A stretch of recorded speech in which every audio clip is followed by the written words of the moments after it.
Nuobodžiaujate? Gerai būtų. Tėvas išeina į pensiją, tai bus balius. Galvoju, ką padovanot. Padovanokit tai, ko žmogui reikia. Nu tai tu dabar pasakyk, nu tai ko gali reikėti pensininkui? Mano dešrų? Nu tai kaip čia tėvo nedovanos iki dėžės meslitos dešrų? Pernai per gimtadienį padovanau. Iš pradžių galvojau, kad padovanot, nu gal auksinį laikrodį.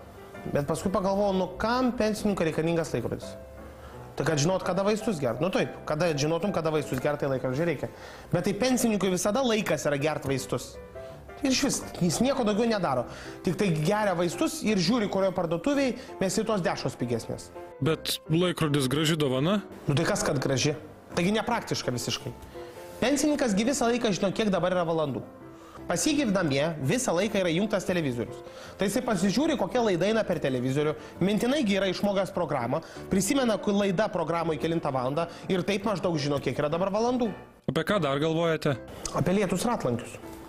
Stoju pas tėvą kieme seną Askoną, tai 5 metus ten su ja niekas nevažinėja, nes net variklio nėra. Tai galvoju, padovanosiu naujus lietus ratlankius, uždės, tai bent jau gražiai atrodys. Be ryšio? Nu gal ir be ryšio. Padovanokit jam kelionę ar kruizą.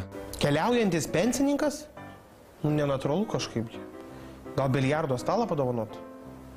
Nu, bet ne, biliardą žais smagiausia tai pasikaitinus pirteliai, alaus išgėrus. Tai tada reiktų dovanoti jau ir sauną, ir alaus nupirkti. Netilpsgi viskas. Namukas tai mažas. Ai, geriausia padovanoti tai, iš tikrųjų tai geriausia žmonijos išradimą per visą gyvenimą. Grinuosius.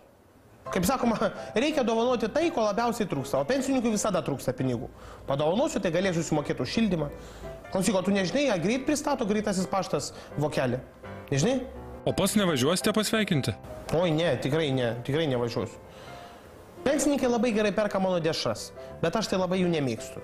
Man tai yra taip, jeigu jau išėjai į pensiją, tai kaip ir esi nurašytas. Čia kaip tam filme. Šioje šalyje nėra vietos senukams?